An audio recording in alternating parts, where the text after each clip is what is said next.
ജെസ്റ്റൽ opticals, opposite TB hospital, Karuvelippady, Kochi. വാരപ്പെട്ടിയിൽ വികസിത കൃഷി സങ്കൽപ് അഭിയാൻ കാർഷിക ക്യാമ്പയിന്റെ ഭാഗമായി മുഖാമുഖം പരിപാടി നടന്നു.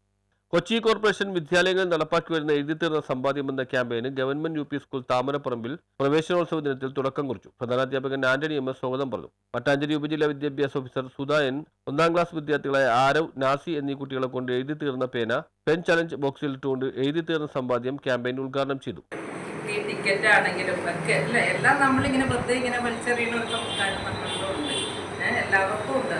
ആ ഒരു ഇത് നമ്മൾ ഈ ചെറിയ പ്രായത്തിൽ നിന്ന് തന്നെ നമ്മൾ അങ്ങനെ ഒരു രീതി, അങ്ങനെ ഒരു സ്വഭാവം, അങ്ങനെ ഒരു സംസ്കാരം. വലിച്ചെറിയുന്ന പേനകൾ സമാഹരിക്കുക വഴി ഭൂമിക്ക് ഉണ്ടാവുന്ന പരിസ്ഥിതി ആഘാതം കുറയ്ക്കാൻ ശ്രമിക്കാം എന്ന് ഉപജില്ലാ ഓഫീസർ N. സുധ ഓർമ്മിപ്പിച്ചു. ഇതുവഴി ഭൂമിയെ സംരക്ഷിക്കുന്നതിന് പുതിയൊരു കാൽവയ്പിന് തുടക്കം കുറിക്കുവാൻ ഗവൺമെന്റ് UP സ്കൂൾ താമരപ്പറമ്പിന് കഴിഞ്ഞു. പുതിയ അധ്യയന വർഷത്തിൽ എല്ലാ വിദ്യാർത്ഥികൾക്കും അധ്യാപകർക്കും വിജയാശംസകൾ നേർന്നു. മാസ്റ്റർ ബ്ലസിൻ മാർട്ടിൻ ക്യാമ്പയിന് നന്ദി പറഞ്ഞു. News bureau, fort Kochi.